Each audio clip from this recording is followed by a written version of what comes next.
Bitter Creek, New Mexico Territory, October 1887. She looked up at the street. 40 men. 40 men who knew the truth. "Please help me," she said, chin up, voice steady despite everything.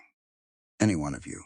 Not one man moved. Then a voice came from the edge of the crowd, quiet, unhurried, the voice of a man who doesn't need anyone's permission to say what's right. "You heard the lady ask for help." A stranger stepped forward.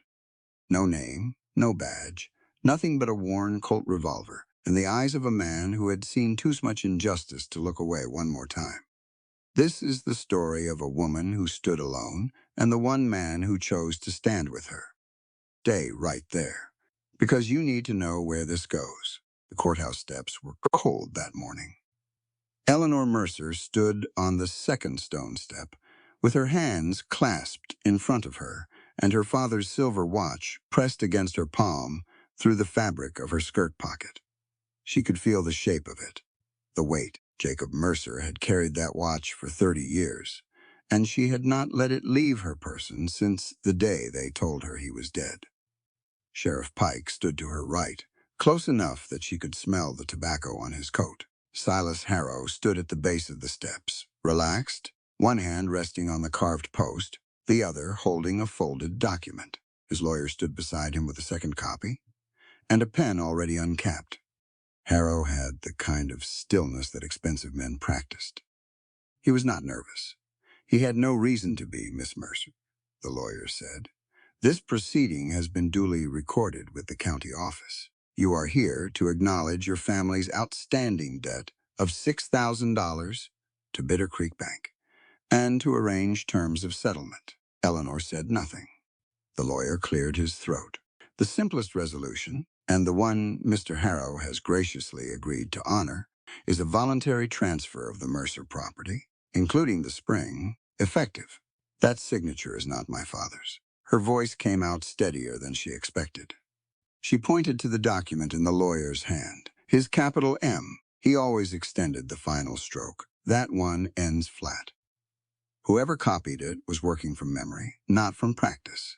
Harrow smiled. It was the smile of a man who had heard variations of this argument before and found them tiresome.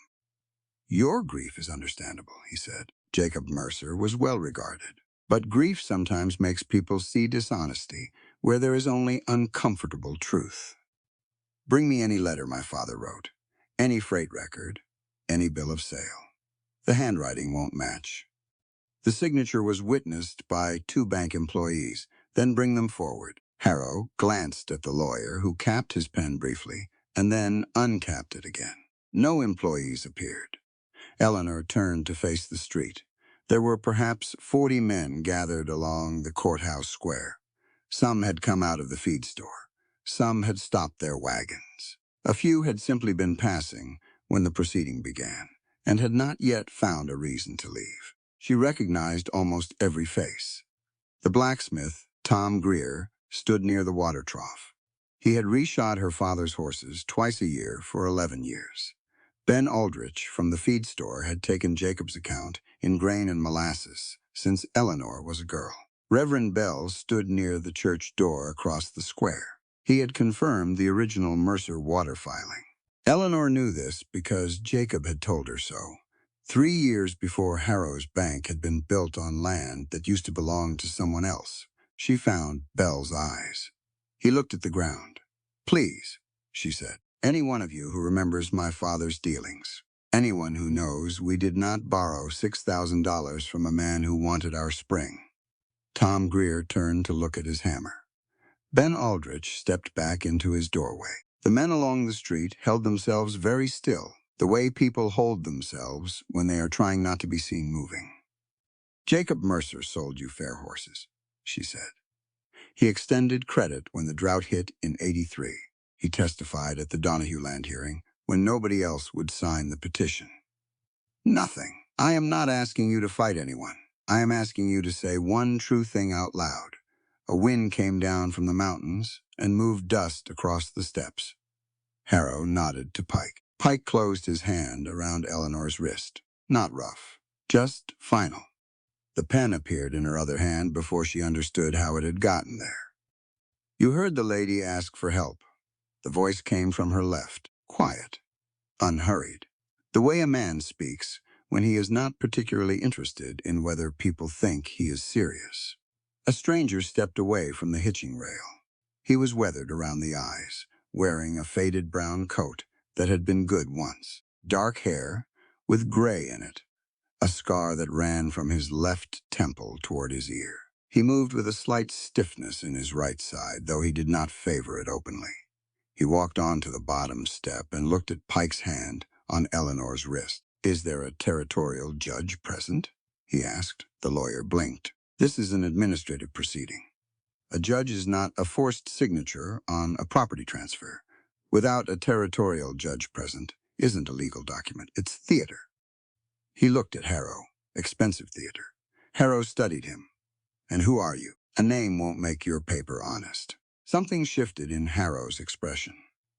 Not anger yet. Something more careful. "This man is a witness to Mrs. Mercer's debt acknowledgement," Pike said. "If you interfere with a lawful county proceeding, is that what this is?" The stranger had already moved. It was not fast in a dramatic sense. It was simply efficient.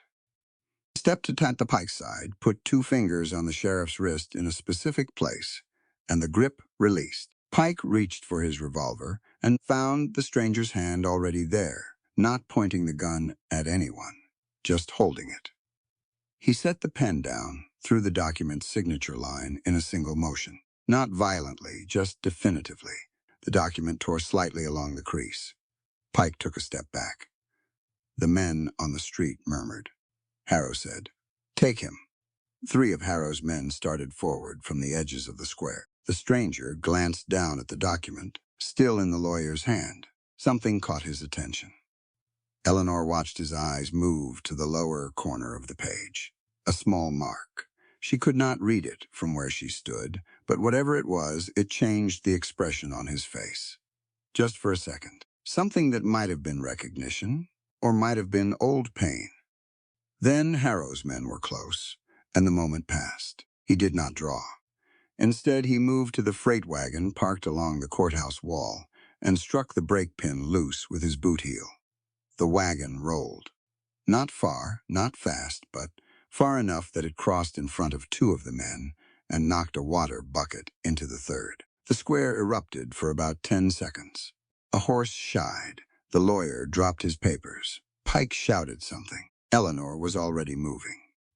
She grabbed Noah's arm from beside the deputy, who had been holding him near the office door, and pulled him toward the telegraph office. The stranger was behind her by the time she reached the door. She did not understand exactly how. She grabbed the accounting book from the bottom drawer, the one her father had always called the working ledger, and shoved it under her arm. The stranger pushed the rear door open and checked the alley. "Clear. There a back way out? Where are you going to take us?" "Somewhere Harrow's men aren't." He looked at her. "You coming?" Eleanor sent Noah out the door first and followed. They rode hard for 20 minutes before Eleanor allowed herself to breathe evenly. Noah sat behind her, arms around her waist, saying nothing. The stranger rode slightly ahead on a black gelding, watching the ridgeline. When the road curved into the first line of cedars, she opened the accounting book across her saddle horn to check that it was undamaged. She had looked at this book 100 times. Her father's careful columns, freight weights, telegram, fees, delivery dates. She knew every page, but she had never looked at the last page. There was a column of numbers she did not recognize, telegraph timestamps possibly, dates and amounts that did not correspond to any shipment she remembered. And beside them, in Jacob's handwriting, a note so brief she almost missed it. Ash Creek Vale knows. She looked up at the stranger. He was watching the cedars and had not noticed her stop moving. "You," she said. He turned. She held up the book so he could read it. She watched his face go very still. "Why did my father write your name?" The stranger was quiet for a long moment. He looked at the words. Then he looked at Eleanor. "Because your father knew who murdered a United States Marshal." The cedars moved in the cold wind. Noah pressed closer against Eleanor's back, and somewhere behind them, in Bitter Creek, the courthouse bell rang once, for no reason anyone there would admit to. The Delaney Ranch sat low against a hillside, tucked behind a stone windbreak that had been built before Eleanor was born. No lights showed in the windows. The yard was dark and smelled of sheep and cold earth. They came up the road at a walk, the horses blowing steam into the night air. Eleanor kept Noah close beside her. The boy had not spoken since they left the cedar break, but he was awake. She could tell by the way he sat his horse. The front door opened before they reached the porch. Ruth Delaney stepped out with a shotgun leveled at the stranger's chest. She was a solid woman, silver-haired, with a permanent forward lean from years of hard work, and one leg that had never healed quite right after an old wagon accident. She looked at the stranger, the way she looked at weather she did not trust. "Eleanor," she said, not taking her eyes off him. "You hurt?" "No, we're all right." "Who's he?" "He helped us get out." "That's not what I asked." The stranger raised both hands slightly. "Not urgent, just visible." "My name is Gideon Vale. Jacob Mercer's records mention me. I can show you something that might help establish that." Ruth did not lower the shotgun. "Show me from right there." He reached slowly into his coat pocket and produced a small brass token. Round, worn smooth on one side, with a faint stamp on the other. He held it out in his open palm. Ruth came down one step. She looked at it. She looked at him. Then she lowered the shotgun. "Get inside," she said. "All of you." Ruth's kitchen was warm and smelled of wood smoke and dried herbs hanging from the ceiling beams. She put the kettle on without being asked, and pointed Eleanor toward the back room, where Noah could sleep on a cot that had belonged to the Delaney boys before they left for Colorado. Noah went without argument, which told Eleanor how tired he was. When she came back, Gideon was sitting at the kitchen table with his coat still on and his hands flat on the wood. Ruth was looking at a spot on his left shoulder where the brown coat had gone darker. "You're bleeding through your coat," Ruth said. "It's minor. It's mine to decide that, seeing as I'm the one who's going to have to clean it." She was already pulling a tin from the shelf. "Take the coat off." He did. The graze ran along the top of his shoulder. Not deep, but it had bled steadily, and the cold had not helped. Eleanor found herself moving to the basin without deciding to. She wrung out a cloth and crossed to the table. "You don't have to," he started. "You're going to sit still," she said, "and tell me about Ash Creek." He sat still. He did not immediately speak. She cleaned the wound carefully. The scar on his temple was more visible up close. Old. Whatever had caused it had been serious once and had simply become part of his face over time. "I was a deputy marshal," he said finally, 9 years ago. "My partner was Matthew Quinn. We were sent to investigate land claims in the Northern Territory. Someone had been filing fraudulent deeds, replacing original water rights records with altered copies. Someone meaning Harrow. We didn't have his name yet. We had numbers, payment records. A pattern." He glanced at her hands, then back at the wall. "Quinn had an informant in the area. The informant said there was a meeting at Ash Creek Canyon. Quinn went in ahead of schedule." "Why ahead?" "Because I thought the informant might be unreliable. I wanted to observe the canyon approach before we committed." Quinn disagreed. A pause. "Quinn went in. I was still on the ridge. I heard the shots." Eleanor pressed the cloth against the wound and held it. "By the time I reached him," Gideon said, 2 of their men were down and Quinn was dead. 3 more were still in the canyon. I got out." He stopped. "When they caught me 2 days later, there was stolen government money in my saddlebags. Money that should have been in Quinn's evidence case, and you had no way to prove it was planted. Quinn was dead. The informant disappeared. The only records that showed what we'd actually been investigating were in the government wagon, which went over a ledge in the canyon." He looked at her directly. "Your father's accounting book has my name in it. That means Jacob Mercer knew what we were investigating, and it means he'd been trying to reach me." Eleanor set down the cloth. Ruth brought the kettle over and poured without asking. The 3 of them sat with that information for a moment. Jacob left something with me, Ruth said. Both of them looked at her. She went to the pantry and came back with a sealed envelope. The wax on the back was old and unbroken. She set it on the table between them. He gave me this about 3 months before he died. Said to keep it until Eleanor came to me with a man who was carrying an Ash Creek Marshal's token. She looked at Gideon. You're the first person to produce one.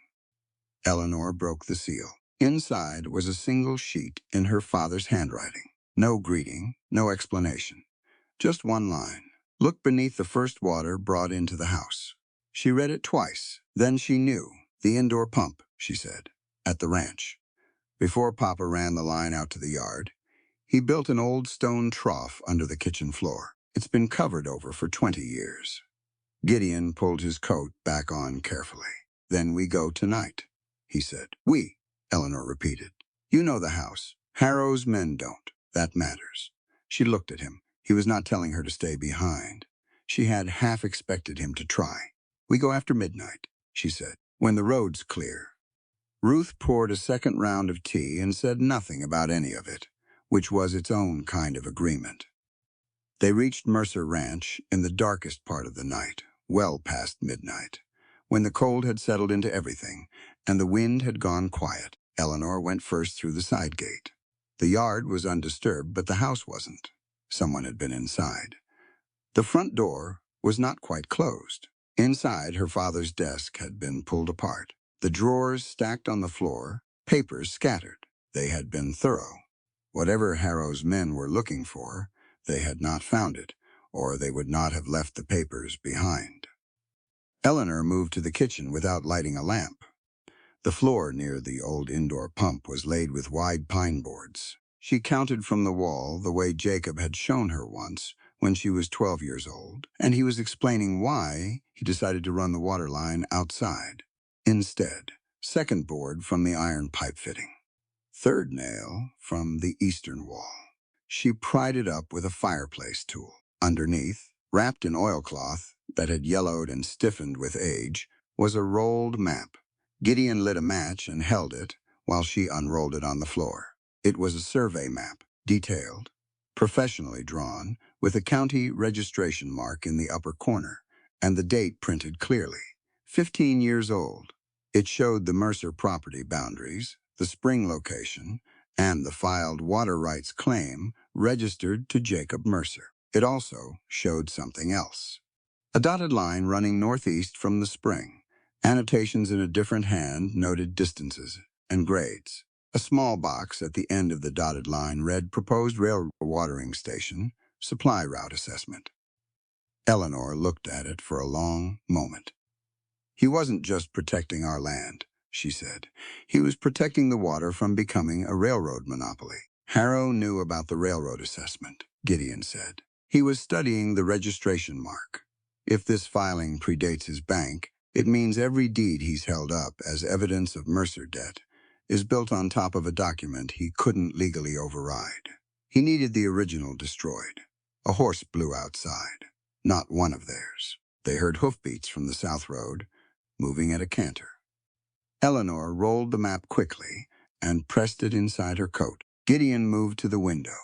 3 riders, coming up the ranch road toward the house. Eleanor went to the barn. She did not have a plan exactly, but she knew the barn. She moved through the dark to the freight bell. Jacob had hung on the center post for emergencies. It was heavy cast iron, and she pulled the rope once hard. The bell rang out across the yard, and the horses in the paddock startled.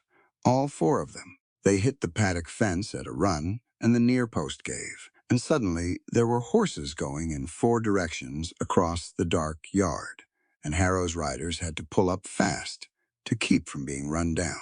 Eleanor and Gideon moved through the gap in the opposite fence, while the riders were still cursing and trying to control their horses. They made the tree line in 2 minutes. They lay flat behind a fallen log in the cedars and listened to the riders circle the property. One of them went into the barn. One checked the paddock. Eventually, they rode back to the south road and were gone. Gideon was breathing steadily beside her, not easily, but controlled. Your shoulder, she said quietly, still attached. She almost laughed. She pressed her hand against the oilcloth inside her coat to make sure the map was still there. After a while, when the road had been quiet long enough, he said, Quinn was investigating a man who used water rights as a financial weapon. Control the water. Control who survives the dry years. Papa knew that. He was going to testify. Gideon was quiet for a moment. He built that hiding place before I ever came to this territory. He was protecting evidence for whoever came looking. Eleanor pulled her coat tighter. He knew no one would believe a rancher against a banker, she said. He needed the law. He found the law 9 years too late. No, she looked at him. He found you now. Gideon did not answer that.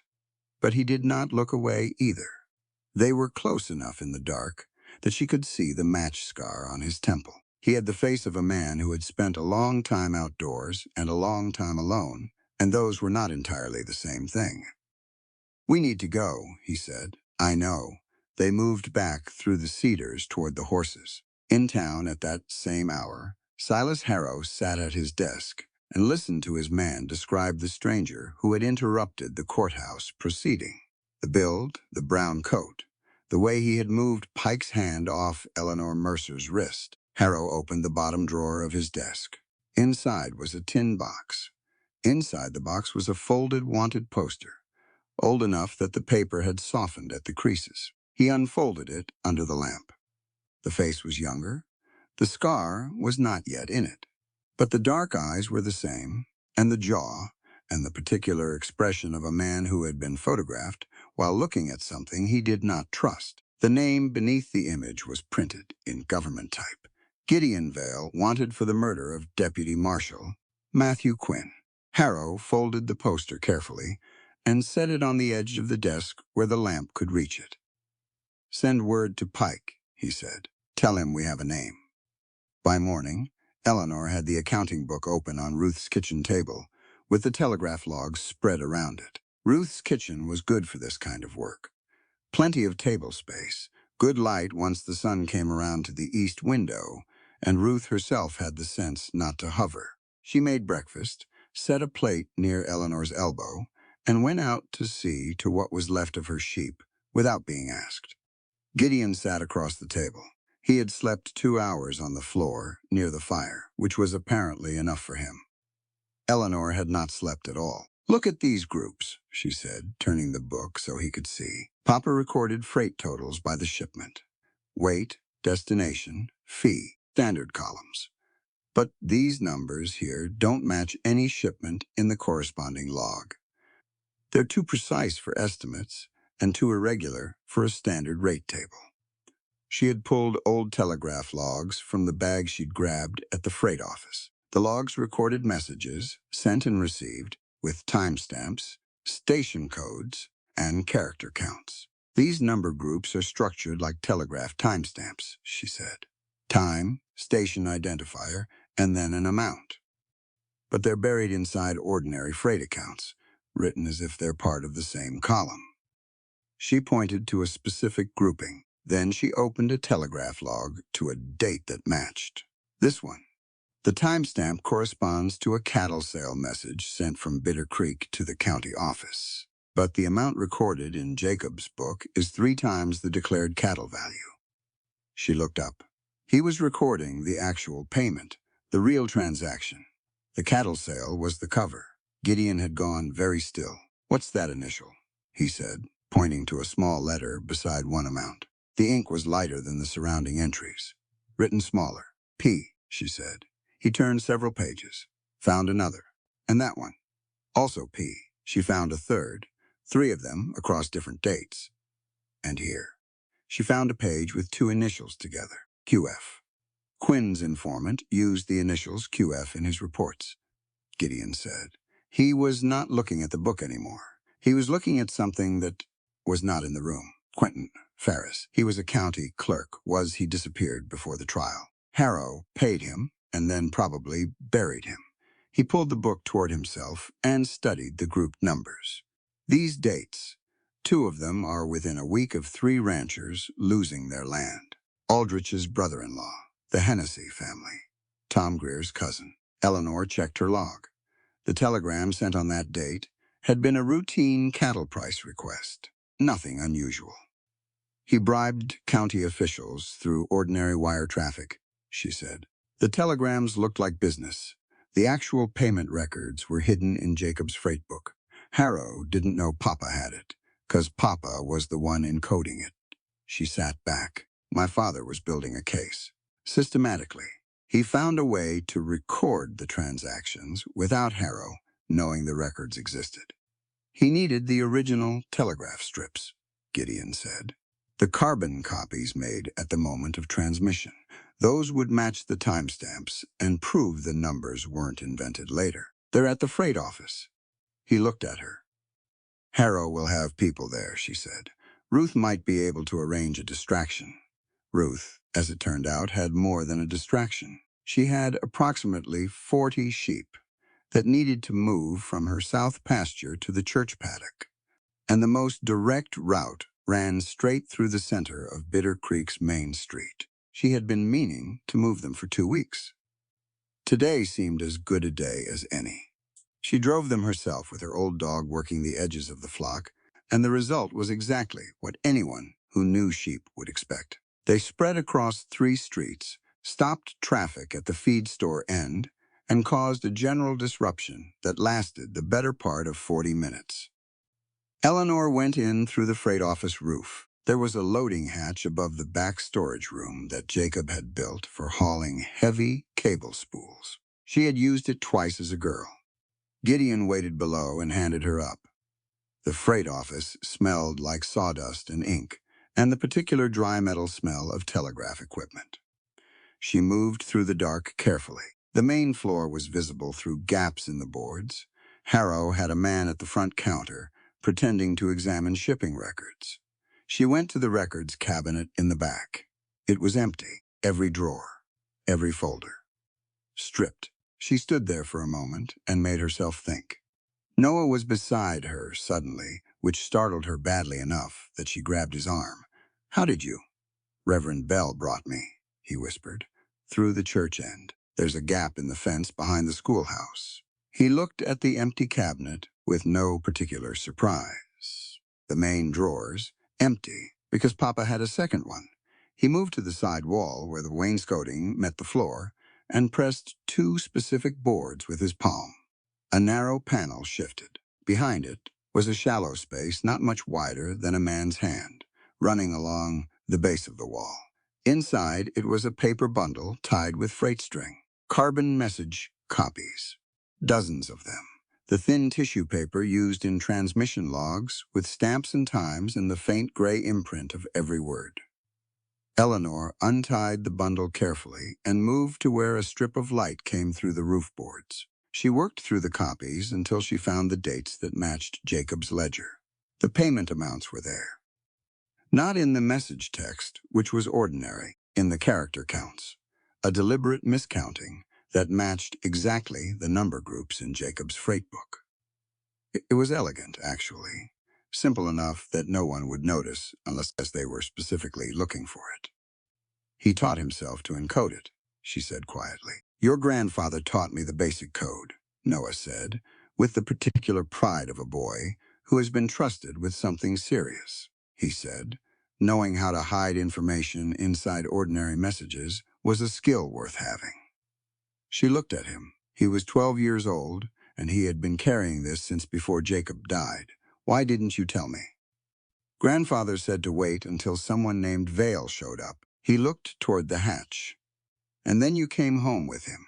They could hear Ruth's sheep still moving in the street. Not much time left. Eleanor found what she'd been looking for on the 4th copy down, a message dated 4 months before Quinn's death. The sender was listed as the county land office. The recipient was listed as the Bitter Creek Bank. The transmission was witnessed and countersigned. The countersignature was M. Quinn. She stared at it. Matthew Quinn had been dead for 4.5 months by the date on this document. Someone had used his name after his death to authorize a land transfer. She gathered the bundle and went back to the hatch. Gideon was waiting below. He helped her down, and they moved through the alley quickly. rejoining Ruth at the far end of the street.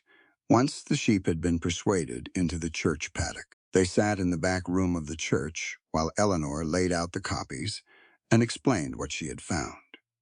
Gideon's expression when he saw Quinn's countersignature was hard to describe. Not surprise exactly. The confirmation of something he had suspected for years, but had not seen proven. They forged his identity, he said, after he was dead, used his name to validate replacement land records so that anyone checking the chain of ownership would find a legitimate federal witness signature. And that signature was copied from somewhere, Eleanor said. The handwriting is too practiced to have been freehand. She looked at the document more carefully and found the notation in the lower margin, a witness certification. A single name she recognized immediately, Josiah Bell. They walked to the church sanctuary and found the reverend arranging hymnals with the concentrated attention of a man who is trying not to think about something. He turned when he heard them. He saw what Eleanor was holding. He sat down in the nearest pew.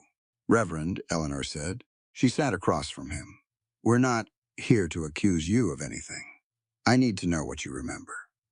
Bell was quiet for a long time.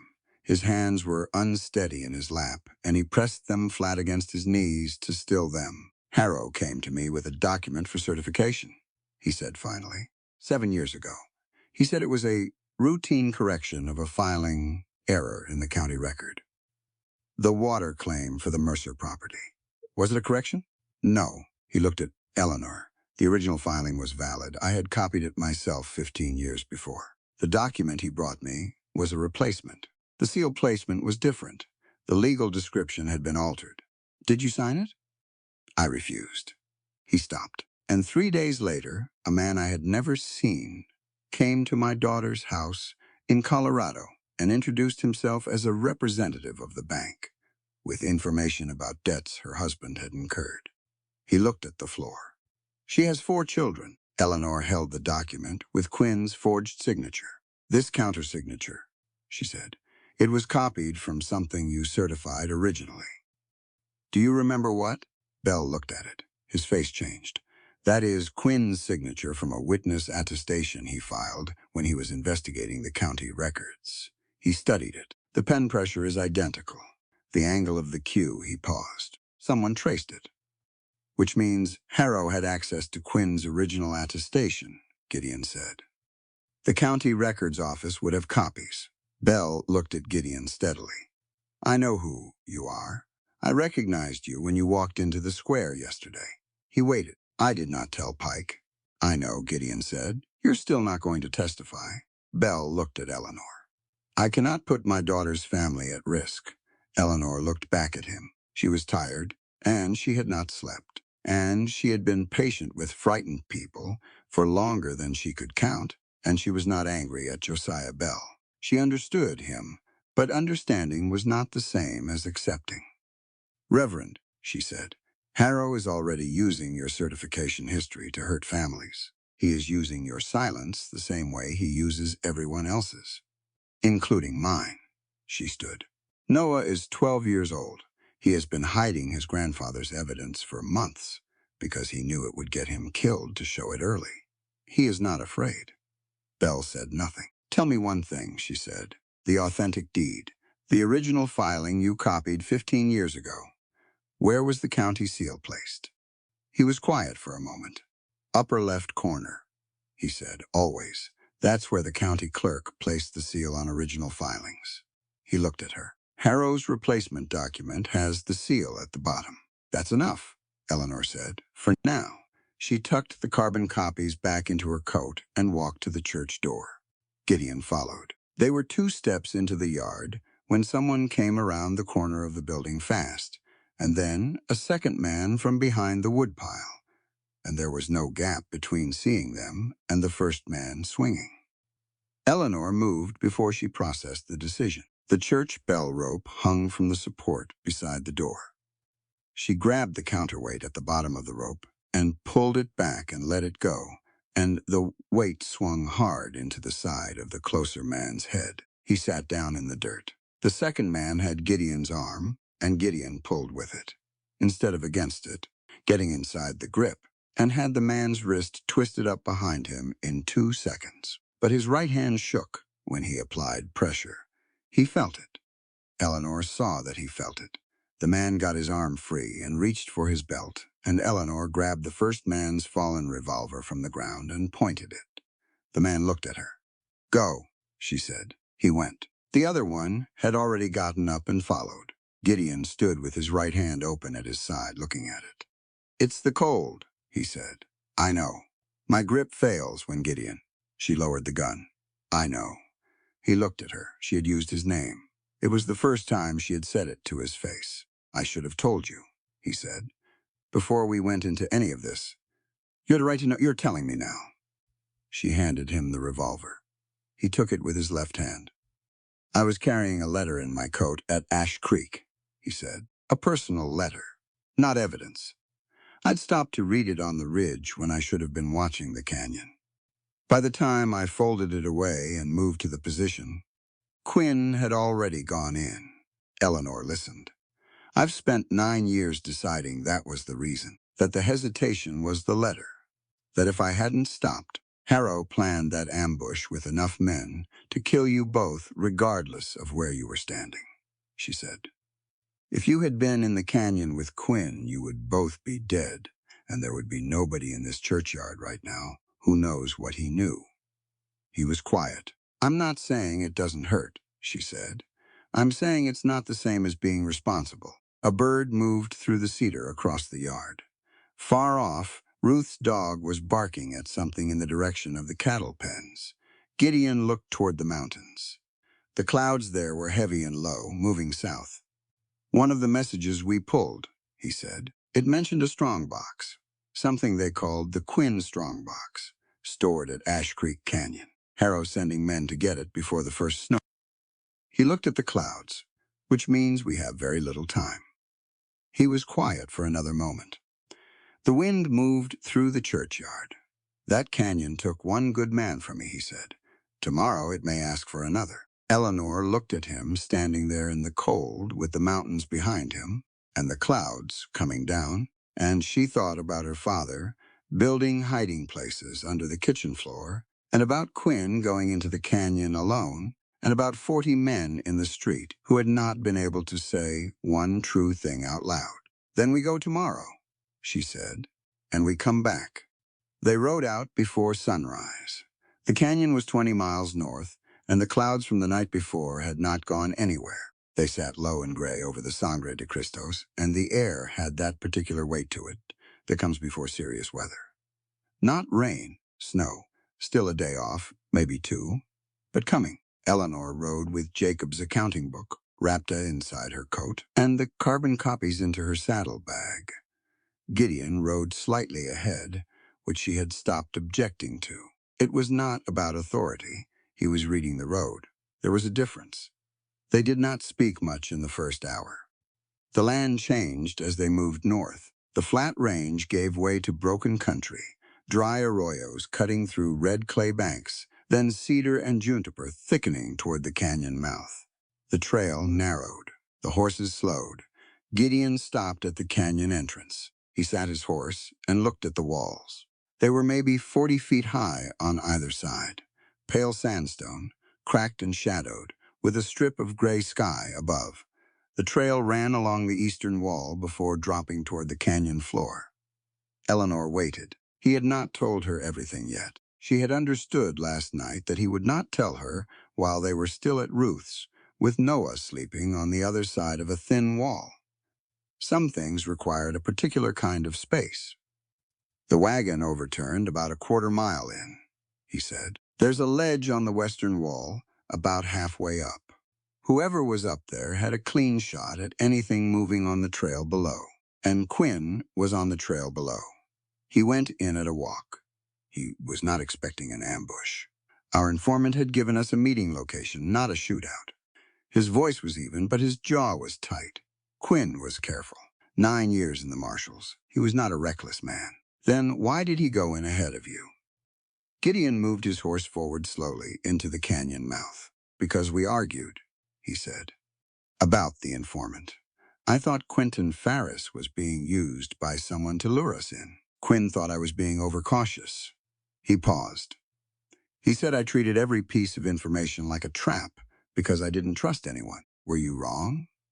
No, it was a trap. He looked at the western wall, but I was also on a ridge reading a personal letter when he rode in, and by the time I moved to where I could see the trail, I heard the first shot. The canyon was quiet around them, cold and dry and still. Their horses' hooves echoed off the stone walls. I killed 2 of the men coming out of the canyon, he said. There were 3 more. I couldn't stay and fight 5 men in an enclosed space with a dead partner, and no cover. So I ran. He looked at the trail. They caught me 2 days later outside Cimarron. Somebody had put $200 in government scrip in my saddlebags. Quinn's evidence case was gone. The informant was gone, and Harrow was standing somewhere else entirely, far enough away that no one connected him to it.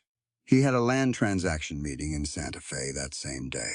3 witnesses. Gideon slowed his horse near a section of trail where the ground dropped away on one side. He planned it well. Eleanor looked at the ledge on the western wall. From up there you could see the entire trail.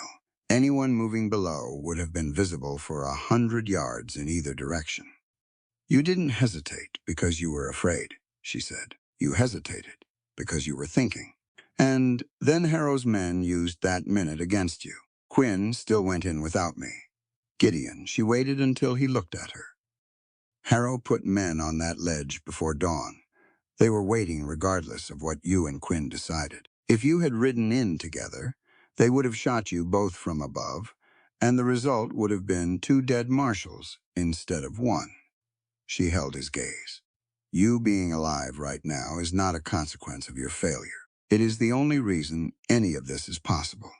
He did not answer, but he turned back to the trail and kept moving, and she followed. The wagon was under a rock slide about 200 yards in. It had been there long enough that the wood had weathered and split, and the rockfall had buried the forward section almost completely. The rear axle was still visible, the iron rusted dark. One wheel had broken free and lay against the canyon wall, half buried in debris. Gideon dismounted and went to work on the rockfall without preamble. Eleanor tied the horses and joined him. The stone was heavy, but not large. They moved it, piece by piece. It took the better part of an hour. Eleanor's hands were raw by the time they reached the wagon bed, but she did not mention it, and Gideon did not offer to take over, which she appreciated. Inside the forward compartment, behind what had been the driver's footboard and protected by a sheet of iron that had deflected the rockfall, was a rusted strongbox. The latch was seized with rust and age. Gideon worked it with his knife for several minutes. It gave finally with a sound like something old breaking loose. Inside was a leather document case. Water had gotten to the edges, browning the leather and warping the outer pages, but the interior had stayed dry. Quinn's field notebook, a bound ledger, the size of a man's palm, with a government stamp on the cover. And beneath it, wrapped in separate oilcloth, half a federal payment register. The other half was missing, presumably destroyed or taken. Gideon opened the notebook carefully. Quinn's handwriting was small and slanted, the handwriting of someone who wrote quickly and in rough conditions. Eleanor could read it over Gideon's shoulder. The early pages were investigation notes, property descriptions, names of county clerks, payment dates, then a section that made Eleanor's breath slow. J. Mercer, Bitter Creek freight operator, provided original mortgage comparison showing altered figures in BC Bank records. Willing to testify. Has kept duplicate records in telegraph account format. Recommends contacting operator at BCT station for verification method. She read it twice. Her father had not just been a quiet rancher trying to protect his spring. He had been an active source. He had given Quinn the comparison evidence and told him how the records were structured. He had been building toward a trial. He was going to testify, she said. He was their primary civilian witness. Gideon turned another page. If Harrow knew this, he arranged the accident. She already knew this. She had suspected it for months, but seeing it written in Matthew Quinn's handwriting, 9 years old, in a rusted box at the bottom of the canyon where Harrow's men had left it, made it exact in a way suspicion never had been. She was quiet for a moment. Then she folded the grief away because there was no room for it yet, and she looked at the remaining pages. The payment register was damaged but readable in sections. It showed federal compensation amounts intended for displaced ranchers. 3 of those amounts had been redirected. The names of the recipient accounts were incomplete, but the bank routing information was intact. Bitter Creek Bank, Harrow's institution. Gideon was still reading the notebook. He stopped at a page near the back. Mercer mentions a private bank ledger, he said. He told Quinn that Harrow kept a separate record of all illegal payments. Off the main books, Quinn notes that Mercer believed it was stored somewhere in the bank itself, a ledger of his own crimes. Harrow doesn't trust people, never has. He keeps leverage on everyone who works for him. A private payment record gives him control over anyone who took his money because he can use it against them if they consider talking. He closed the notebook. The problem is, it also proves everything against him if someone else gets to it first. Eleanor tucked the notebook and the payment register into her coat. They gathered the horses. She heard the riders before Gideon did, which surprised her. 3 horses, coming fast down the canyon trail from the north entrance. A second group from the south entrance a few seconds later. They knew there was a second entry, she said. They've had 9 years to scout this canyon. He moved to the narrow trail section where the western wall jutted out, creating a choke point. 1 man on foot could slow 3 mounted riders there for a while. Go, he said. I'm not Eleanor. He looked at her directly. I need you to get Quinn's notebook out of this canyon. That is not negotiable. She went back to the wagon. Not to hide. She had seen the blasting powder in the wagon bed earlier, wrapped in treated canvas. 2 small charges. Standard freight issue for clearing trail obstructions, old but dry, because the iron compartment had kept them. She was not certain this would work. She also did not have a better option. She set the charge against the cracked section of the western wall, above the trail's southern mouth, ran the fuse along the base of the rock to a sheltered position, and lit it with matches from her coat pocket. The fuse was 6 feet. She had maybe 30 seconds. She moved back to the horses and got her foot in the stirrup. The charge went off with a crack that bounced off every wall in the canyon, simultaneously. A section of the western overhang came down across the southern trail in a cascade of sandstone and dust. Not a full blockage, but enough. The riders from the south pulled up hard. She could hear them shouting through the dust. Gideon was already at the northern end.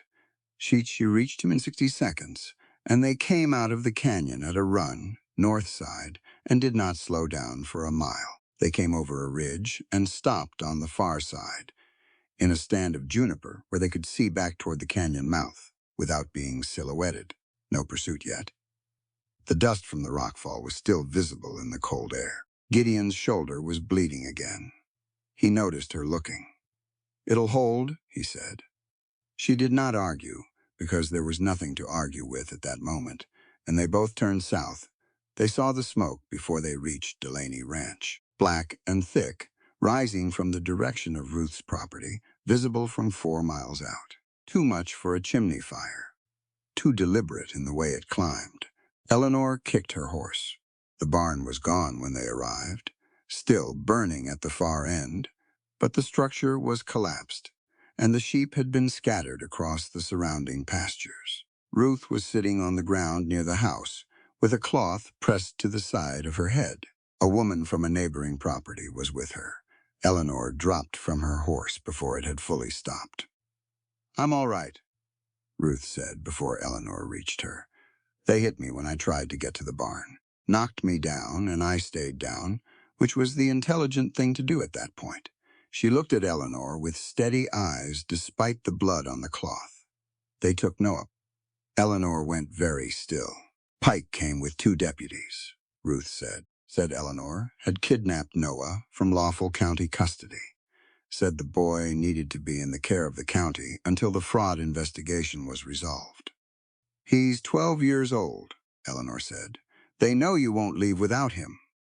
Ruth looked at Gideon. They're counting on you to come in shooting. Make you look like exactly what that wanted poster says. Gideon was standing behind Eleanor. She heard him exhale once. Where are they holding him? She asked. Pike didn't say the jail. He said county custody. Ruth shifted the cloth on her head. Harrow's got rooms above the bank he uses for storage. Noah's more likely there than in a cell. Gideon said, I'll go in through the south alley, if I hit the jail first. No, Eleanor said. He looked at her. Listen to me. She turned to face him. Harrow wants you to go in fast and angry. He wants you to shoot at Pike's deputies in a public street. The moment you do that, every person in Bitter Creek who saw what happened on the courthouse steps will talk themselves into believing the wanted poster instead.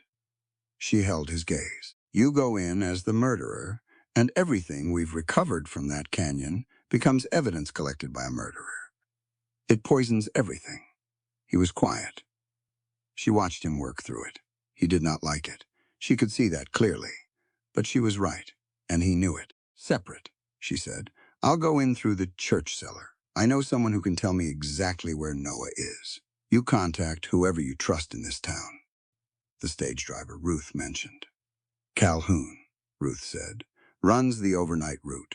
He knew Quinn. Find him, Eleanor said to Gideon. Meet me at the abandoned relay station after dark. He looked at her for a moment longer. Then he nodded. She went to Ruth and helped her to her feet. Don't let him do anything dramatic, Ruth said quietly while Gideon was walking to his horse. I'm doing my best, Eleanor said. She did not see what happened at the relay station until it was over. Reverend Bell met her at the church cellar door with a face that told her everything before he opened his mouth. He had told Pike where Gideon was going to be. Eleanor stood in the cold cellar doorway and looked at him. He had people inside the church, Bell said. His voice was barely above a whisper. 4 families sheltering there since this morning. He sent word that if Gideon Vale was not in custody by sunset, he would burn the building. She said nothing. I have tried, Bell said. Eleanor, I have tried to find the line between protecting people and... I know, she said. And she did know. She was furious and she understood it at the same time, which was an exhausting combination. I took the notebook, Bell said. She looked up. When you were at the church, when Harrow's men came into the yard, I was afraid they would find it on you. He reached inside his coat and produced the carbon message bundle and Quinn's notebook intact. I hid them beneath the altar. She took them, checked them. Everything there. Harrow is announcing a hanging, Bell said. He's saying they've captured the murderer of Matthew Quinn. He's calling for a special hearing in 2 days. Eleanor pressed the notebook against her chest. She stood in the church cellar in the dark and thought about her father recording bribery payments in a freight ledger and hiding a map under a kitchen floor and giving a pocket watch to a 12-year-old boy and doing all of it quietly and carefully over years because he knew that one person speaking alone was not enough. She thought about 40 men standing in a street. She thought about Gideon in a jail cell, and Harrow standing somewhere with a satisfied expression, waiting for Eleanor to do something desperate. She was not going to do something desperate. She was going to do something careful. Tell me everything you remember about the original Mercer deed, she said to Bell. Every detail. Eleanor entered the bank through the coal chute. She had spent an hour getting into position. Harrow had a man at the front of the building and a man at the freight entrance. He did not have a man at the coal chute on the north wall, because coal chutes were narrow and filthy, and no one who was not desperate would consider them. Eleanor was not proud. She was desperate. She came through the chute on her hands and knees into the basement and stood up slowly in the dark, cold dust on her coat, on her hands, on her face. She wiped her palms on her skirt and listened. The basement was used for storage. Crates, feed sacks, A broken safe that had been replaced by something newer upstairs. She moved toward the stairs. The bank was closed for the evening. One lamp burned somewhere above her. The staircase opened into the back corridor, behind the teller cages. She moved along the wall, past the main vault door, to the private records room at the end of the hall. The door was locked. She had Jacob's key. It was the second key in the deposit box system, the one Jacob had described in the note inside the pocket watch, the one Noah had hidden in the church bell support, the one she and Ruth had recovered 2 nights ago. She had been carrying it inside her boot. It turned in the lock on the second try. The private records room was small. A desk, a filing cabinet, a tall shelving unit with document boxes sorted by year. And at the back wall, behind the shelving unit, a recessed panel that she would not have noticed if she had not been looking for it specifically. The panel had a lock. The same key fit. Behind the panel was a safety deposit box built directly into the wall. Inside it was a leather ledger, thin, with no label on the cover. She opened it. The handwriting was Harrow's. Precise, controlled, the handwriting of a man who believed in documentation. Every page was a record of a payment. Name of recipient, amount, date. The stated reason, written in neutral language that meant nothing on its surface. County Clerk F, survey correction fee, 300A. Pike, consulting services, 150, 150, 150, monthly. Canyon work, 4 men. Final payment, 800. Canyon final payment. The date was 9 years ago. $400 per man to kill, Matthew Quinn and Frame Gideon Vale. She turned more pages. There was Jacob Mercer's name, 3 months before his death. The entry read, J. Mercer interference resolution arranged. 200. R. Cavell. R. Cavell was one of Harrow's permanent ranch hands. He had left Bitter Creek 8 months ago, and nobody had asked why. She sat on the floor of the records room and read the ledger from the first page to the last. Then she folded several pages, carefully the Canyon payment, the Jacob Mercer entry, Pike's payment record, the county clerk entries, and tucked them inside the lining of her skirt. She put the ledger back. She relocked the panel. Also behind the panel, a folded contract between Harrow and Pike, documenting Pike's debt and the arrangement by which he would perform sheriff's duties in exchange for debt forgiveness. And the original arrest telegram, the one that had named Gideon Vale as a murder suspect, based on planted evidence. She memorized the telegram's wording before she replaced everything. Then she heard footsteps on the basement stairs. She moved to the corner behind the door and pressed herself into the shadow. Harrow came in with a lamp and closed the door behind him. He set the lamp on the desk and looked around the room with the careful attention of a man checking his property. His eyes passed over the corner where she stood. The shadow was deep. He did not see her. He went to the shelving unit. He checked the recessed panel. Satisfied, he turned back toward the desk, and then he saw the coal dust on the floor, a single dark smear near the door where her boot had left a print. He turned. Eleanor stepped out of the corner. He looked at her, then at her coat, then at the coal dust. "The chute," he said, mildly, almost impressed. "The ledger is still in the box," she said. "I didn't take it. But you read it. I read it." He moved toward the desk, and she moved to keep the door at her back. He did not rush. He picked up the lamp and turned to the filing cabinet instead. From the top drawer, he took Jacob's accounting book, her accounting book, the one she had grabbed from the freight office on the first day. "You left this behind when you fled the churchyard," he said. "My men recovered it." He also took out the carbon copies, the telegraph strips. He set them on the desk and touched the lamp flame to the edge of the first page. The paper caught immediately. Eleanor did not move. There was nothing to do. She watched Jacob's handwriting curl and blacken. She had already memorized the essential payment sequence. She had the ledger pages in her skirt. She had the notebook and the carbon copies in her coat pocket, the ones Belle had preserved. She let him burn the copies because they were already replaced. But she kept her face still, because if he knew she had the ledger pages, he would search her.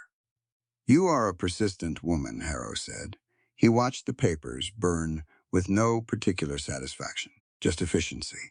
Your father was persistent as well. You had him killed. I had a problem resolved. He looked at her. The entry in question refers to a financial arrangement with a contractor. The work performed is not specified. The entry is dated 3 months before Jacob Mercer's riding accident, she said, and the amount paid to R. Cavell corresponds exactly to what Cavell received for 2 previous jobs documented in the same ledger. Harrow studied her. You have a good memory, he said. Telegraph operators need good memories. Papa taught me. He was quiet for a moment. The burning pages settled into ash on the desk. Here is what I'm prepared to offer, he said. You sign the ranch transfer tonight here, with me as witness. You surrender whatever copies you believe you have. You provide a statement that Gideon Vale threatened and coerced you throughout this entire affair. He folded his hands. In exchange, Noah Mercer is released by morning, your personal debt is forgiven, and you leave Bitter Creek with enough money for a fresh start elsewhere. Eleanor looked at him. She thought about Noah upstairs somewhere in this building, in a locked room, sitting on a floor, and probably figuring out which wall was weakest. She thought about Gideon in a cell. She thought about the ledger pages in her skirt, and the notebook in her coat, and the relay wire that might or might not have carried her message to Santa Fe. I need until morning to decide, she said. Harrow considered that. Dawn, he said. I'll have the document ready at the courthouse by first light. He opened the door for her. She walked out through the bank and into the street and did not run until she was around the corner and in the alley. She found Ruth waiting at the edge of the church cemetery with 2 horses. Noah, Eleanor said. I know where he is. Ruth handed her the reins. There's more. Listen, 2 hours before Eleanor had gone into the bank, Noah had found a loose stovepipe connection in the wall of the room where he was being held. He had worked it open far enough to push a folded piece of paper through. The paper had floated down into the alley below. A girl named Clara, who was 12 years old and Noah's closest friend at the schoolhouse, had found it because she had been watching the bank since she'd heard about his arrest and had the patience of someone who had learned that waiting produced more information than moving. Clara had brought the paper to Ruth. Eleanor unfolded it. Noah's handwriting, in pencil, pressed hard so it would read clearly. Harrow told Pike that Pike would be killed after the hanging. He said Pike was a loose end. I heard it through the wall. Tell Gideon. Also the watches in the bell support. 4th bolt from the north side. Eleanor looked at Ruth. He heard it through the stovepipe, Ruth said. Harrow said it plainly. He intends to eliminate every witness once the hanging is done, Pike included. Then Pike is not safe either, Eleanor said. Pike doesn't know that yet. They retrieved the pocket watch from the church bell support in the dark, feeling along the iron bolts until Eleanor's fingers found the 4th one from the north side and felt the chain wrapped tight around the base of it. She opened the watch. Inside the back casing was the deposit box key she had already used, and beside it, pressed into the velvet, a strip of paper thin as onion skin, with a telegraph code phrase written on it in her father's smallest hand. The phrase was an authentication sequence for the Territorial Records Office in Santa Fe. It would allow the operator to identify Eleanor as an authorized source and accept her transmission as official. She held it up in the moonlight and read it twice. Then she looked at Ruth. The main telegraph line is guarded, Ruth said. I know. Eleanor turned toward the north edge of town, where she knew the abandoned relay station sat in the dark. There's a secondary wire at the relay station. It hasn't been used in 6 years, but the line itself runs parallel to the main route. Can you make it work? If the wire is intact and I can get power to the key, yes. She paused. I need someone who knows basic connections. Clara's older brother repairs watches and small equipment, Ruth said. He's 16, and he thinks this is the most exciting night of his entire life. His name was Samuel, and he met them at the relay station in 20 minutes with a canvas tool bag that he handled with the seriousness of a much older person. He had already been inside the relay station twice out of curiosity and knew exactly which wires were corroded and which were not. It took Eleanor and Samuel 45 minutes to get the line active. There was one junction splice that had to be reworked and one corroded connection that Samuel cleaned with a penknife and Eleanor's vinegar solution while she heated the metal with a match. When the key clicked live under her finger, she let out a breath. She sent the message in 3 parts. The authentication phrase first, then the payment sequence from Harrow's ledger, the specific amounts, dates, and recipient codes she had memorized from the pages, still in her skirt, then a summary of the forged Quinn's signature evidence, Gideon's location, and a request for federal land records confirming the original Mercer water filing. She requested immediate acknowledgement. She waited. The line clicked twice, then a long pause, then it clicked again, twice more, and then it went dead. Not a signal interruption, a break somewhere in the line. The wire had held long enough for her message to transmit, but not long enough to receive confirmation. She sat at the key in the dark relay station and did not know whether anyone in Santa Fe had received anything. Samuel checked the line twice and told her the break was probably 3 miles east, where the old route crossed a dry creek bed and the line had likely rusted through at the crossing. There was nothing to be done about it tonight. Eleanor sat with that uncertainty. She had sent everything she had into a wire and did not know whether it had arrived. She had the ledger pages in her skirt. She had Quinn's notebook. She had Bell's testimony about the seal placement, if he would give it. She had Noah's message about Pike. She did not have Gideon. She sat in the abandoned relay station and thought about what she had told him in the churchyard, that his name was not a sentence, that a person could earn it again. She thought about him in a cell with Harrow's men outside and a hanging scheduled for dawn in 2 days. She thought about the first morning she had seen him, standing at a hitching rail with a faded coat and both hands visible, deciding to walk onto the courthouse steps for a woman he did not know. She wanted him out of that cell. She also knew that the only way any of this ended was if the entire case was presented in public, in front of the town, with enough evidence that even frightened men could not look away from it. Not in a private room, not in a back alley agreement, in the open, in daylight. She folded the ledger pages more securely into her skirt lining and stood up. Ruth was waiting outside. "Tomorrow," Eleanor said, "we need to get word to anyone who will listen. Ranchers from outside town. Families Harrow has never been able to reach." She looked at Ruth. "And I need to talk to Reverend Bell one more time." "Bell is afraid," Ruth said. "I know." Eleanor mounted her horse. "So is everyone. That's not the same as being finished." From the jail, Gideon could not see the relay station. He could not see the bank or the church or the street where Eleanor had stood and asked 40 men for help. He could see a small window near the ceiling of his cell and through it a rectangle of night sky with clouds moving across it. Pike came in after midnight. He stood in the corridor outside the cell and did not say anything for a moment. He had his hat in his hands. He had the look of a man who had spent a long time carrying something and was not sure he could put it down without dropping it badly. "He's going to have you hanged," Pike said. "I know. Special hearing. Day after tomorrow. He's got a council member who'll certify the verdict inside an hour." Pike turned his hat once in his hands. "He told me to make sure there were no complications." Gideon looked at him through the cell bars.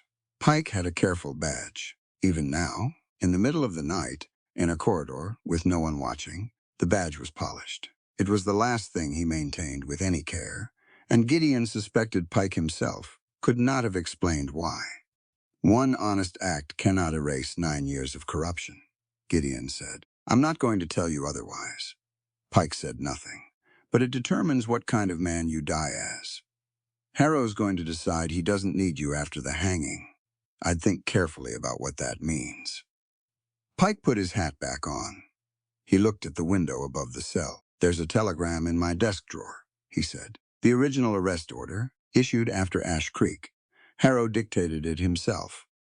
I was the one who sent it, and I kept a copy because I've learned never to let Harrow have the only record of something I signed. He walked back to the door. I'm not saying I'll testify, he said. I heard you, Gideon said. Pike went out. The door closed. Outside the jail window, the first snow began to fall. Light, barely visible, but real. The first of the season. Gideon watched it for a while. In the morning, Harrow would have Eleanor brought to the courthouse square where the gallows were being assembled, and he would give her one final opportunity to sign away everything her father had died protecting. Gideon did not know what she would do. He knew what she was capable of. He had watched her read a fraudulent signature and call it out in public, treat a stranger's wound in a borrowed kitchen, pry up a kitchen floorboard in a dark house with riders coming, fire a church bell weight into a man's skull when there was no better option, light a fuse in an enclosed canyon, and stand in front of Silas Harrow in a locked room and let him burn evidence she had already memorized. He had watched her do all of that in 4 days. He stopped worrying about whether she could manage without him. He started thinking about how to make sure he was out of this cell before the morning was over. The gallows had been built overnight. Eleanor saw them when Harrow's man brought her into the square just after sunrise. Raw lumber, still pale from the saw, 2 uprights and a crossbeam that threw a long shadow across the courthouse steps in the cold morning light. Someone had done the work quickly. That told her how certain Harrow was of the outcome. The square was filling up. Word traveled fast in a town this small, and a public hanging drew people the way fires did, not always because they wanted to see it, but because they were afraid of what it meant if they stayed home alone. Harrow stood at the base of the courthouse steps in his dark coat and his polished boots, looking like a man who had already decided how the next hour would go. The council sat at a table to the left. 3 men, all of them with Bitter Creek bank mortgages. Eleanor knew their names and their loan amounts because she had handled freight accounts for 2 of them. Gideon was brought out in chains from the side street, 2 deputies on either side of him.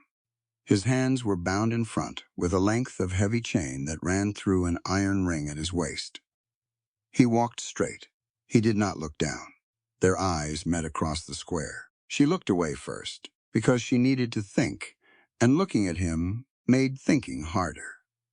Harrow began speaking to the assembled crowd in the measured tone he used when he wanted to sound like the reasonable party in an unreasonable situation. He described Eleanor as a woman of limited judgment who had been manipulated by a fugitive.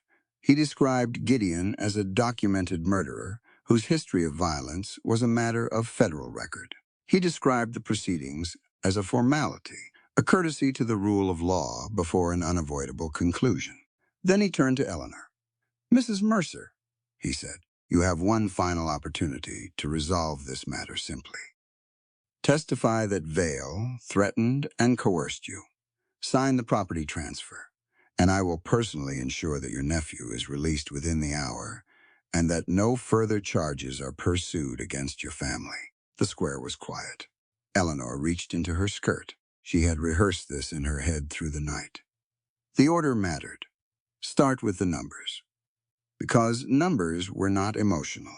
Numbers were either right or wrong, and a crowd that might dismiss a woman's testimony would have more trouble dismissing arithmetic. She pulled the ledger pages out and held them up. These are pages from Silas Harrow's private ledger, she said. Her voice was steady. She was surprised how steady. Not the bank's public records. His personal payment record, kept in a wall deposit box behind the records room shelving. The box requires 2 keys.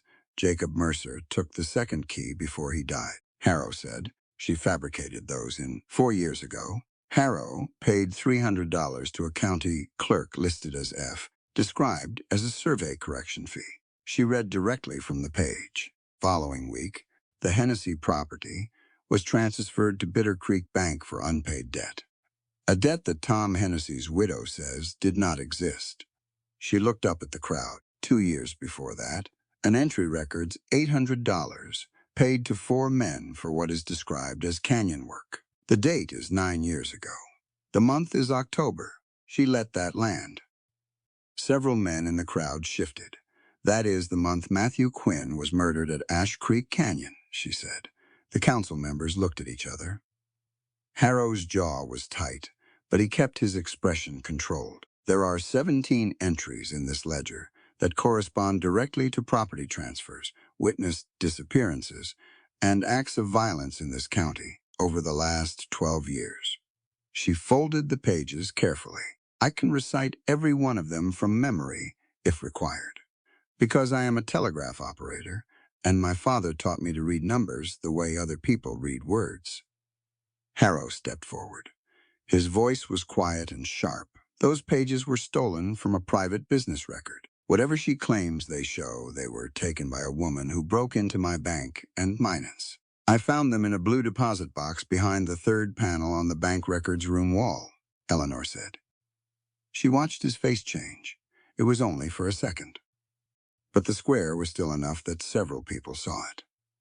I never told you where the ledger was, she said. I never mentioned the color of the box or the panel location to anyone in this square.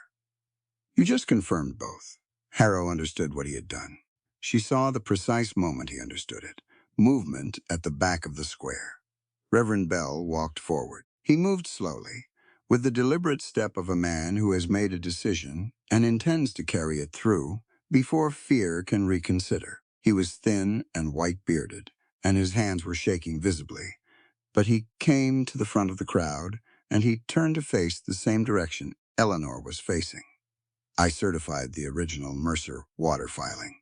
15 years ago, he said. His voice was not as steady as Eleanor's, but it carried. The county seal on that document was placed in the upper left corner. That is where original filings were always sealed. He looked at the council table. The deed Harrow has been presenting as evidence carries the seal at the bottom. I know the difference, because I am the man who made the copies, Harrow said. Arrest him. Pike did not move. He was standing 6 feet behind Harrow, and he had been very still since the proceedings began, and now he was still in a different way. The way a man is still when he has made a decision and is waiting for the right moment.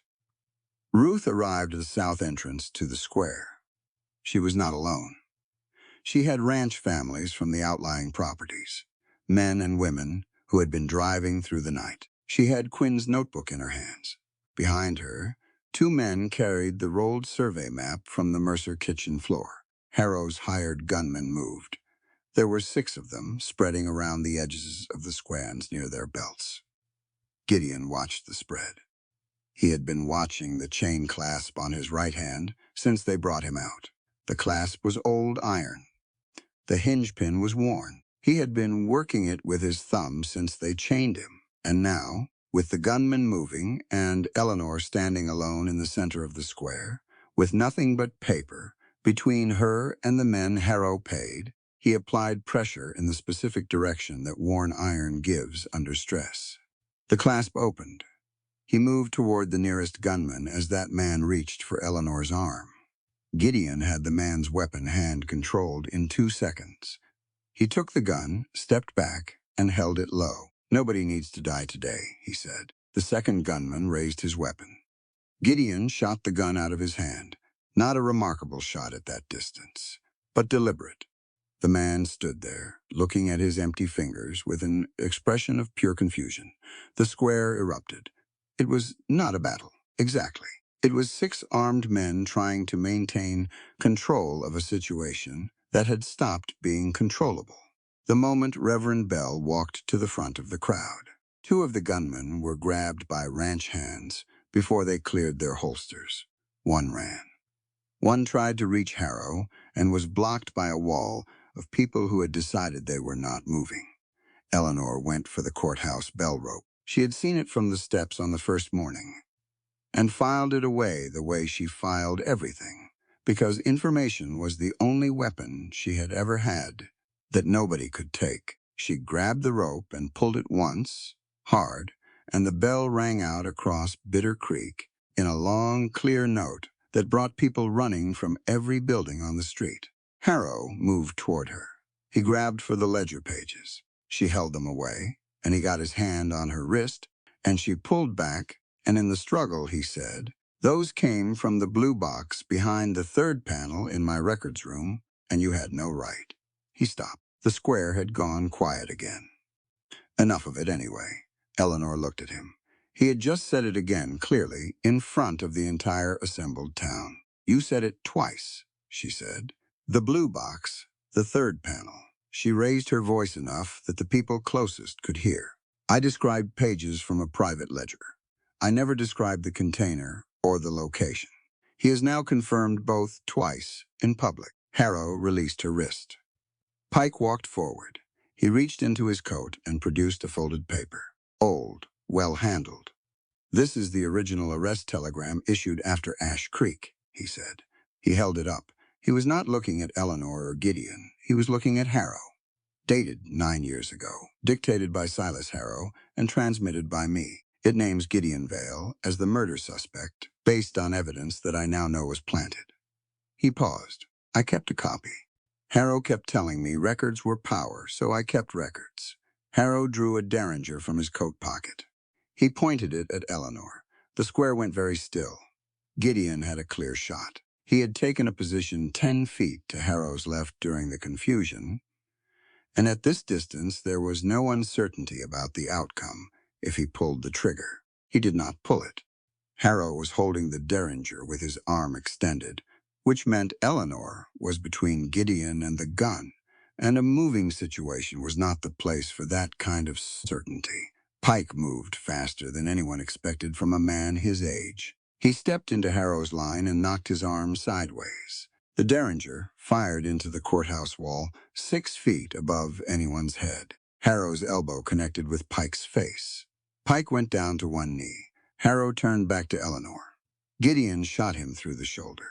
Not the chest, not the head, the shoulder, which dropped Harrow's arm, and put him on the ground and kept him alive and capable of standing trial, which was the point.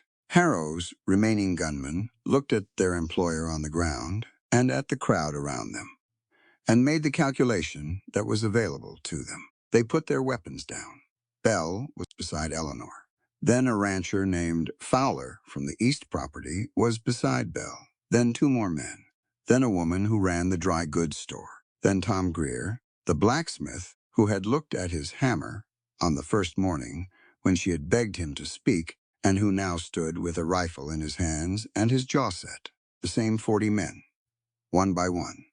A rider came through the south entrance at a gallop and pulled up hard near Ruth, handing her a folded paper.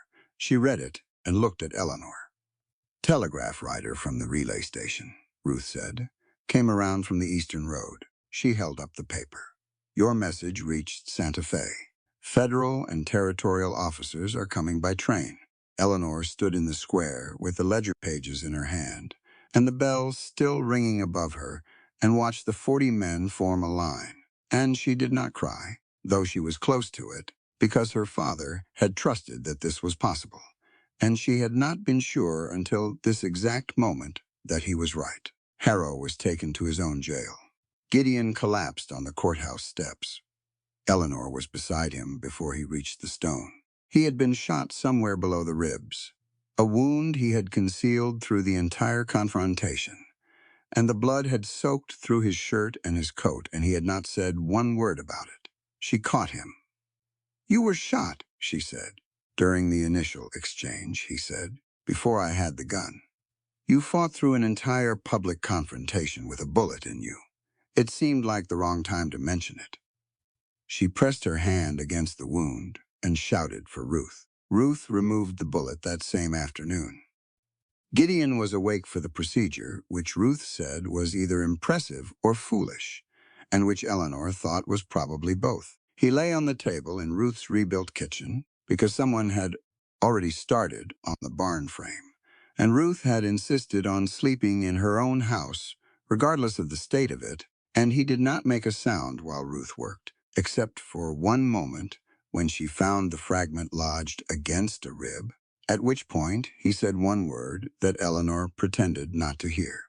She sat beside him through the night, not talking much, just there. He slept by midnight, which Ruth said was the best possible sign. Eleanor sat in the chair beside the cot and listened to the wind come down from the mountains and thought about the last 5 days and felt, for the first time since she could remember, that the ground under her feet was solid. The territorial officers arrived 3 days later on the morning train. They came with federal land records, a territorial judge, 2 deputy marshals, and a document from the Santa Fe Records Office confirming the original Mercer Water claim as valid and legally prior to any subsequent filing. The trial took 4 weeks. It did not feel like 4 weeks. It felt like a long exhalation. Harrow was formally charged with the murder of Matthew Quinn, conspiracy in the death of Jacob Mercer, attempted murder of Amos Pike, land fraud, theft of federal funds, bribery of public officials, and destruction of public records. His bank assets were ordered frozen on the 2nd day of proceedings, which meant that every mortgage he held was suspended pending review. Pike testified. He sat in the witness chair, looking older than he had ever looked, and spoke in a flat, careful voice about everything he had done and everything he had known and everything he had chosen not to say for 9 years. He did not make excuses. Eleanor gave him credit for that. He resigned his badge before the verdict came in. He accepted a prison sentence and did not appeal it. The judge sentenced Harrow to federal prison. Her properties were seized and used to compensate ranchers whose land had been taken fraudulently. The Hensey family received their deed back. The Delaney property was confirmed clear of all claims.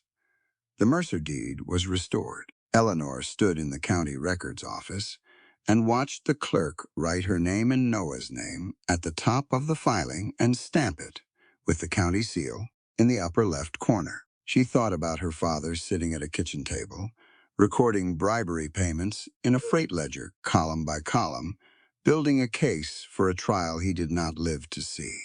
She thought she would cry, and she did not. She just stood there and felt the weight of the watch in her coat pocket and let that be enough. The railroad came to its own decision about Mercy Spring.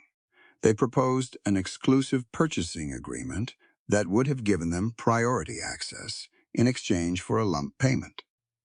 Eleanor declined. Instead, she drafted a community water agreement with Reverend Bell's help and the signatures of 11 ranchers that guaranteed affordable access to Mercy Spring for any small-scale rancher in the county on a rotating seasonal basis. The railroad was welcome to purchase water at the same price as everyone else.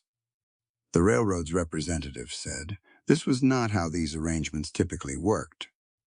Eleanor said she understood that. He signed eventually. Bell resigned from the pastorship for 2 months and spent that time helping establish a land record committee, an independent body that would review all county filings and maintain public copies accessible to anyone who asked. When the congregation asked him to return, he did, and on his first Sunday back, he gave a sermon about the difference between silence and peace that Eleanor heard third-hand from Ruth and thought was probably the best thing Josiah Bell had ever said publicly.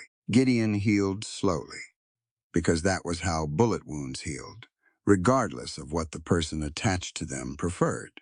He was not a cooperative patient. He started getting up too soon, and Ruth threatened him with a second surgery performed without his consent, which kept him in the chair for another 4 days. Eleanor brought work to the table, so she could keep an eye on him without it being obvious. She was keeping an eye on him. She organized the new freight office records. She drafted the water agreement. She wrote letters to the families of 3 ranchers who had lost land to Harrow and were now entitled to compensation from the bank seizure. Noah sat across the table from them both and practiced telegraph code on a wooden practice board that Gideon had built him from scrap lumber during the 2nd week of recovery, which Eleanor pointed out was an activity requiring the use of his injured side, and which Gideon pointed out she had not been in the room to prevent. One afternoon, the territorial marshal arrived at Ruth's door with a letter and a formal document. The murder warrant against Gideon Vale was withdrawn. The document cited Quinn's field notebook, the original arrest telegram, the federal payment records, and the testimony of 4 witnesses, including Amos Pike. It noted that the evidence of planting was conclusive and that the investigation into the death of Deputy Marshal Matthew Quinn had been resolved with the conviction of the responsible party. Gideon read the document twice. He folded it and set it on the table and looked out the window at the mountains. The marshal's letter also contained an offer, a position with the territorial office, based in Santa Fe. Senior investigator, significant authority. The letter described it as an opportunity to return to meaningful service after an unjust interruption. He did not say anything about the offer for 2 days. On the 3rd day, Noah came in from outside and sat down across from him and said, without any preamble, "Are you going to disappear without saying goodbye? Because other adults have done that, and it is not a good way to handle things." Gideon looked at him. "I'm considering my options," he said. "Your options," Noah said, with the tone of a 12-year-old who has decided to be patient with someone who is being slow, "are here or not here. The Santa Fe position is not here. It's meaningful work. So is the freight office. Aunt Eleanor's been doing it alone for 3 years. He picked up the practice board. I need someone to check my code." Gideon looked at the board. Then he picked up the key and tapped back a response. Eleanor came in from the back room and looked at them both. "He's thinking about leaving," Noah said helpfully. She sat down across from Gideon and looked at him for a moment. "I don't need a rescuer living under my roof," she said. "I want to be clear about that. I have managed a telegraph office and a ranch and a 12-year-old child for 3 years, and I will continue to manage all 3. "I know that," he said. "What I am asking," she said, "is whether you are willing to be a partner. Someone who stays when life is ordinary, not only when it's dangerous, because ordinary is most of what life is, and I would rather know that now than find out later." He was quiet. "Gideon," she said. It still felt like something saying his name to his face. "You told me a name is not a sentence. You said it to me in a churchyard in the dark, and I believed you. I'm asking you to believe it too." He looked at the territorial offer on the table. Then he looked at her. "Gideon Vale is my real name," he said.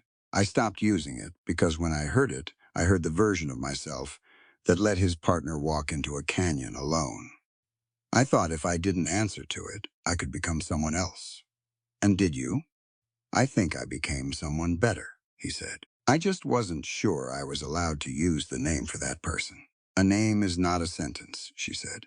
"It's something a person can earn again through what he chooses next." He looked at her for a long moment. Then he picked up the territorial letter, folded it in half, and set it aside. "I'm going to need to know how the freight accounts work," he said. "If I'm going to be useful here, I'll teach you," she said. "It's not complicated once you understand the column structure, like the telegraph numbers. Easier than the telegraph numbers." Noah tapped a sequence on his practice board. Gideon tapped back without looking away from Eleanor. She smiled. She could not entirely help it. Over the winter, Gideon repaired the fence lines at Mercer Ranch and helped Noah build a proper telegraph practice set from real components he ordered through the freight office. He learned the freight accounts and turned out to have a good head for figures, which Eleanor told him was useful and which he did not make a fuss about. In early spring, the schoolhouse reopened. The community had voted to move the old courthouse bell to the schoolyard because the courthouse bell had been rung as a signal of fear for years, and they wanted it to mean something different. It had been damaged in the confrontation, cracked slightly along the lower rim, which meant the tone had changed. It was lower now. Some people thought it sounded better. They raised it into the new support on a clear morning in April, when the fields around Bitter Creek were showing the first thin green and Mercy Spring was running full and cold through the thaw. A crowd gathered. Ranchers, shopkeepers, railroad workers. Ruth and her rebuilt flock of sheep. visible on the road from the south. Noah in front, with the other children from the schoolhouse. Belle standing near the door, hat in hand. The bell rope was new. Eleanor stood beside it. She looked at the people around her. Many of the same faces she had looked at in October on the courthouse steps. The blacksmith, the feed store owner, the ranchers who had looked at the ground when she begged them to speak. "Please help me," she said. There was a warmth in it this time that had not been there before. Not desperation. Just an honest request between people who understood each other. Every man stepped forward. Gideon took the rope beside her. Noah took the other end, and two ranchers took the next section, and Tom Greer, the blacksmith, put his hands on the rope behind them, and the bell rose above the schoolhouse slowly and evenly, and settled into the new support with a sound of iron on iron. Someone let the rope swing free. The bell rang across Bitter Creek, lower than it used to be, and clearer, carrying across the fields and the dry range and out toward the mountains, where the snow was still melting off the peaks and running down into the spring. Gideon stood beside Eleanor while the sound settled. "Is there room at Mercer Ranch?" he said. "For a man who has spent too many years without a home." She considered it. "There's room," she said, "provided you understand the work will never be finished." "I've finally found work worth staying for," he said. Below the schoolhouse, the spring ran out through the fields, cold and clear and unowned, the way water is supposed to be, feeding everything it touched. The bell rang on. Bitter Creek is quiet now. The spring runs cold through the thawing fields. The school bell rings on clear mornings. And the 40 men who once looked at the ground have learned, slowly and imperfectly, what it costs a community to stay silent when one person stands alone and asks for help. That is where this story ends. But the lesson it carries that one is worth sitting with for a while. Eleanor Mercer did not win because a gunslinger saved her. She won because she refused to let fear make her decisions. She stood on those courthouse steps with no badge, no weapon, no powerful name behind her, and she said the true thing out loud anyway. She read the forged signature and called it what it was. She memorized evidence before it could be burned. She crawled through a coal chute in the dark. She repaired a telegraph wire at midnight with vinegar and a penknife, and the help of a 16-year-old boy thought it was the greatest night of his life. Every single one of those choices was available to her only because she had spent years learning her craft, paying attention, and refusing to believe that knowledge belonged only to people with money and titles and polished boots. The most dangerous thing Eleanor Mercer possessed was not a gun. It was competence. And Silas Harrow, for all his power, never saw it coming because he never bothered to look carefully at the woman running the telegraph office. There is something in that worth remembering. Gideon Vale spent 9 years punishing himself for a decision that was not the cause of his partner's death. He carried that guilt like a man carries a stone he has convinced himself he deserves. And the thing that finally set him down was not absolution from a court document or a withdrawn warrant. It was a woman in a dark churchyard who looked at him plainly and said, "Your hesitation was not the trap. Harrow built the trap. You just happened to be the person standing near it when it closed. The fact that you survived is not a failure. It is the only reason any of this is possible." How many of us are carrying stones like that? How many of us have decided, quietly and thoroughly, that we are responsible for something that was designed to destroy us, regardless of what we chose? Guilt is heavy, and it is convincing, and it will tell you, in a very reasonable voice, that staying alone is the safest way to protect the people you might otherwise fail. Gideon believed that for 9 years. It took one woman with auburn hair and a freight ledger and absolutely no patience for self-deception to show him that isolation was not protection. It was just a slower kind of disappearing. And then there are the 40 men. This is the part of the story I think about most, because those men were not villains. They were not cruel people who enjoyed watching Eleanor suffer. They were frightened fathers and indebted ranchers and ordinary human beings who had mortgages at Silas Harrow's bank and children who needed feeding and a very clear understanding of what happened to people who made noise in Bitter Creek. They had made their calculation. Staying silent was the rational choice. One person's loss was survivable. Their own destruction was not. That is the whole story. That is all it ever is. One person. The true thing, said out loud, and then another person, and another, until the bell rings not as a warning, but as a call that brings everyone running toward each other instead of away. Thank you for spending this time in Bitter Creek. If this story meant something to you, share it with someone who needs it today. And if you want to know what happens next in the territory, there are more stories where this one came from. We will see you down the trail. This story is a work of fiction. All characters, events, and locations are entirely imaginary and created for entertainment purposes only.